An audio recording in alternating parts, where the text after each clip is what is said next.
All right, everybody, how you doing? This is Robert Rivera with Who's On First. I have a special guest today, and his name is Hector. Yeah, I'm Hector Zepeda. I'm an international scout for Sarapero de Saltillo. Also, for all independent baseball league, as well as I help out the Ponce Leones de Puerto Rico, coach baseball and independent ball. Okay. Once I here and there. So what got you into scouting? I was coaching with my friend in Houston, Texas. He's from Puerto Rico too. And Jose Cruz, Cheo, came to go see us because he was there for the opening ceremony when we opened the academy. And he goes, Hector, you have good eyes for talent. How come you don't go for to be a scout? I never thought about that. And from what I hear, you gotta know somebody to get into the door open for you. Right. So I went online and looked. I found sports management worldwide, joined the class, and I had a very good mentor coaching me how to get into the business, what to look for. So I completed my task, and here I go, going to my 10 years. Wow, 10 years. Wow. When you're looking for talent, I mean, what is the big keys that you're looking for? A little bit of everything. Of course, you want to see their arm strength. If it's a pitcher, what their velo, their mechanics, do they have control or do they not have control? Because a lot of pitchers, they don't care what the surrounding around them. They're in the zone. For the position players, everybody looks for power, but I look for a little bit of power, but also for people that can make contact, that can hit for average. Those are good, category that we look for as a scout. But some of us are different compared to, we all have different mindset of what we want to look for. Let's say you have a kid he's okay hitter, he's okay runner, he's okay arm strength, but he has a great attitude. Is that something that you average in? Yes, I do. I will go to that person with something like that. That's mid talent. I have a kind heart, so you just keep pushing, keep trying. I'm being honest with you. You're there, but not quite yet. Right, right. So I kind of help them to get to the next level of talent. What about that kid that's a five-tool player, but bad attitude? Oh yeah, they have the talent, they have everything. I've seen throughout my years people like that, and it ruins a clubhouse. Right. They say the bad apple in the bunch, and they have the talent, but they won't make it long. Right. Like you said, to your mid talent, I rather take them than I do the ones that have the most talent with attitude. Okay. So attitude is a lot to do with the game, and I've always said that it's something. I'd take that guy who has a big heart, can hit me 250, than a guy that can hit 350 and has a bad attitude and plays for himself. Exactly. Sometimes you're better off. All right, so that's pretty cool. As a scout, have you scouted any big names or anybody? I had quite a few guys that I scouted that got called up from the Mets. Francisco Javier, I think he's from Venezuela. I was talking to him the day that he got drafted. He's still in the minor leagues trying to get up there. And this kid is just something special about him. I see him in social media, and then now he made it in 2022. Right. He got called up from the New York Mets, and we'll see what the future holds up for him in 2023. I mean, knowing the Spanish language and knowing the English language, it makes it easier for you to communicate with them. I mean, what do you think of this big push of the Latin players are starting to come through now? Oh yeah, it's coming very big. Venezuela, Puerto Rico. They're already up there. Puerto Rico kind of died down a little bit. It's like you're changing a battery. You gotta rejuice it and get it right back to the MLB again. Right. Or I go to Puerto Rico scout, go to Mexico. Yeah, like you said, I'm a bit of both worlds. For say you scout me, right? I'm a four-tool guy. I'm missing that fifth tool. I have a good attitude. And you want to come at me, you say, hey, I want to talk to you, Robert. We're going to sit down and talk. How do you talk to them? What would you say to me? It depends where they're at. If they don't have no experience in a professional level and they do have that only four tools, but they're missing that one. Yeah. I was send them to independent baseball. So go try this independent baseball. When you go home, fix this, fix that. It's just a little fix that you got to do to get you to be a 5-2 player. Let's keep in contact, and you give me videos, or you live in the area, I'll help you. I do it from the heart. And then they come at 5-2 players. It's blessed to know that they won't forget you. They say thank you. I said, don't thank me, thank the Lord. Right. I mean, you ever get that phone call and say, hey, thanks for scouting me, and here I am 3 or 4 years later, and I'm over here. I'm doing this, I'm doing that. You ever get those phone calls? Yeah, I get some here and there, and That's what gives me emotional because you don't expect nothing much. You just Right. want them to drive and keep going. So now that's the scouting. Now, wait a minute. We got to see that ring, man. You got a ring there on that finger. What's that bad boy? Let me see that one. Oh, boy. Ooh, look at this. Oh, ho, ho. Tell me about those rings there. This is from the Houston Astros. Got some people that I know in the organization, Alex Intran. We have a little work with them, and Boston Red Sox, Alex Cora, Ramon Vasquez. We're all connected. Did a little something for them too, and you know how it is. We all stick together and Hey. help each other out. In baseball world, we help each other out. Absolutely. That's one of the things that I've always said. We pick each other up, especially us being Latinos. We always take care of each other. There's always a hey, congratulations, un apoyo grande, and it's something that it's amazing. And then I've seen it going on for a while, and little by little, we're infiltrating that GM position. We're infiltrating the scouting. We're infiltrating on the field. Being Puerto Rican, I'm from a small island in Puerto Rico called the Bronx. So that's, that's You're the New Rican. I'm a New York Rican.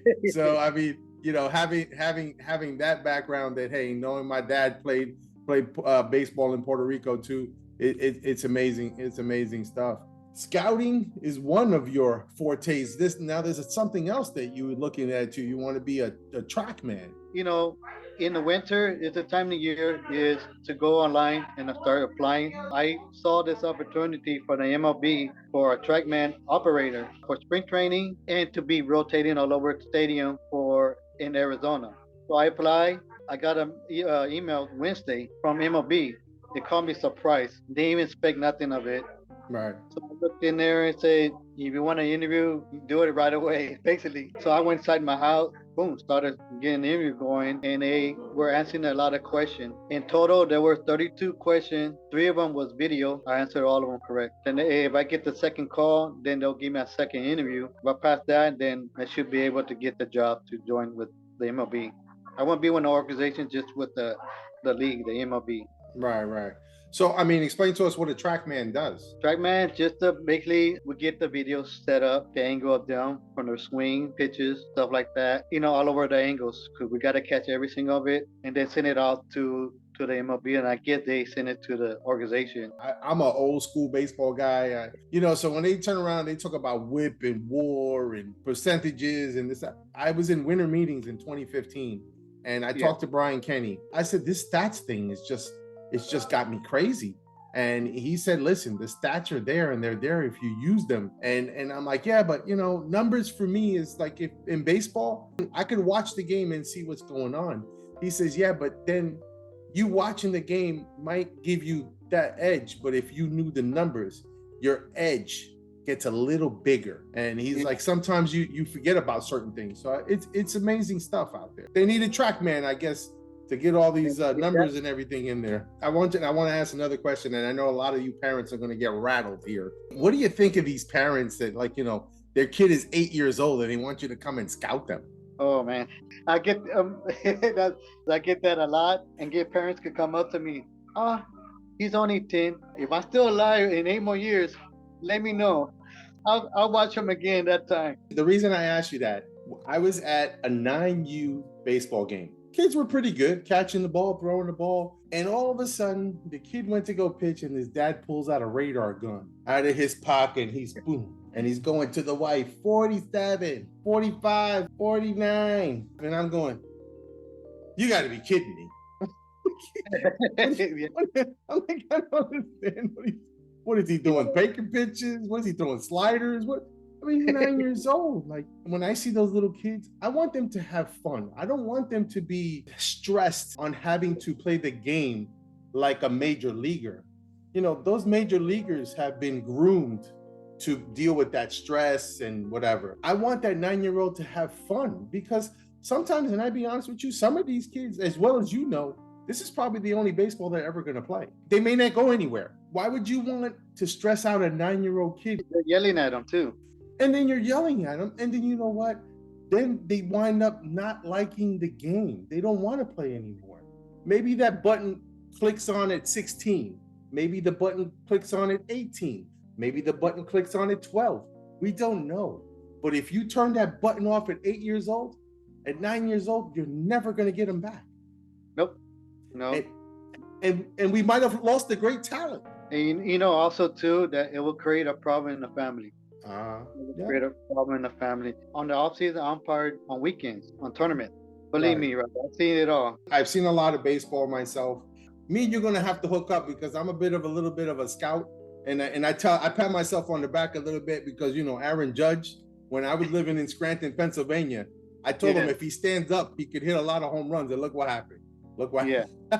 No, Judge's problem was that he was such a big guy. He was trying to squat down into the zone. And if somebody could just fix his batting stance, this guy would be a killer. We see Reggie Jackson and Hideki Matsui in the dugout. That day, he hit 2 home runs. And I said, oh, he's a beast. But he couldn't catch the ball in right field. He had to learn a little bit of a defense. Gary Sanchez, I said, he's a hell of a bat. He's a good catcher, but he couldn't call a game. No, he couldn't call a game. When they pulled him up, I said, wow, I was surprised they pulled him up. But then he was going to the Yankees, and Joe Girardi was the manager. Maybe he got some experience from Joe Girardi. It had to be him because that's an experienced catcher to go with to learn from. Yeah, he's a great catcher. He wasn't a great power hitter. He wasn't the defensive monster, Joe Girardi, but he can handle a pitching staff, and he knew how to call a game. And I give him that. I give him that. He was a gamer. He was a gamer. Right. Let's say now I want to be a scout, or I want to be can't think of it now. Trackman. How would I start going about something like that? I want to scout for somebody.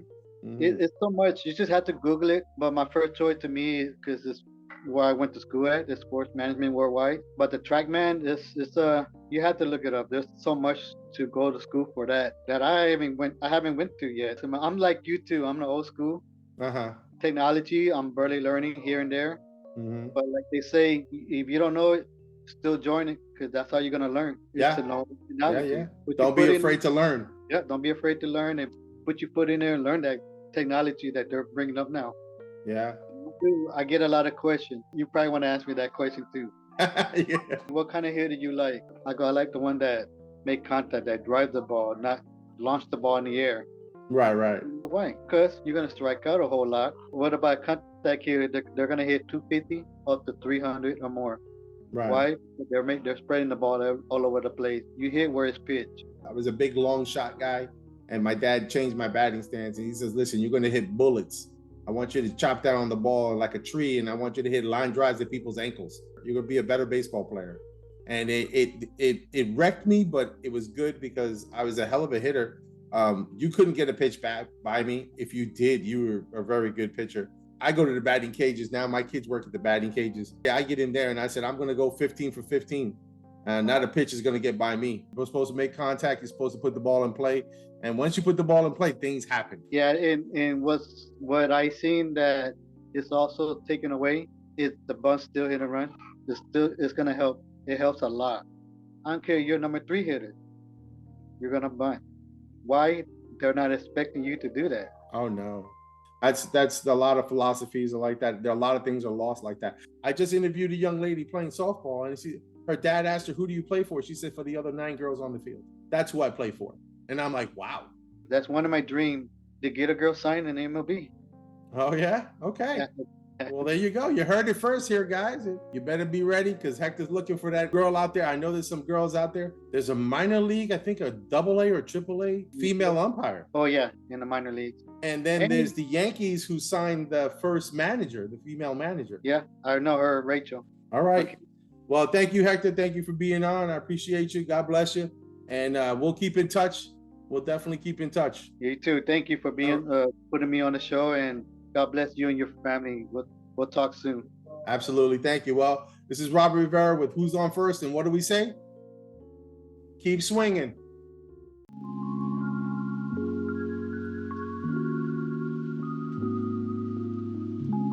If you like the show, please do me a favor. Subscribe. Right? You see it?